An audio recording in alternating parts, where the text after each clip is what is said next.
British Prime Minister David Cameron postponed a key speech on Europe to deal with the hostage crisis Friday.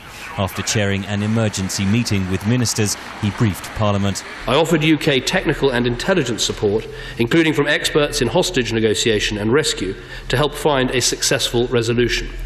And I urged that we and other countries affected should be consulted before any action was taken. Observers say that the diplomatic language masks the anger in European capitals and beyond over the way Algeria has handled the hostage crisis. Graham Hand is a former British ambassador to Algeria. I think they've let us down, but this is not untypical Algerian behaviour. It is to do with the fact that Algerians are proud, independent people. They would want to sort this out in their own way. Hand says the attack marks a new departure for Islamist terrorists in Algeria. They really have not hit the oil and gas installations, of which there are many. And I think the fear must be that if this is the start of a new trend, then Algeria is going to have a huge problem. A problem too for the foreign companies that invest millions of dollars across the Sahel, says international security consultant David Rubens. On a global scale, the loss of a facility is one thing, but losing 20% of your share price is a completely different situation. And I think that for a lot of people in the major boardrooms not far from here in central London, there's some serious discussions going on about long-term implications. This is not a problem that's going to go away in 3 weeks or in 3 months.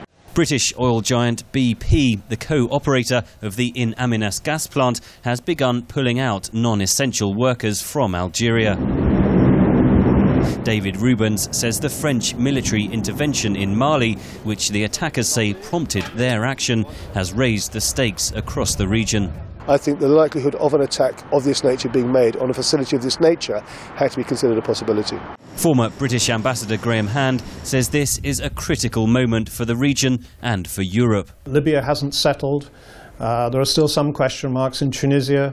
Now we have Mali and we have trouble in Algeria. And I think, we must not turn our backs on that region because it is only a very short distance from Europe. Analysts say concerns that Islamic militancy is gaining a foothold just across the Mediterranean will likely build support for France's intervention in Mali. Henry Ridgwell for VOA News, London.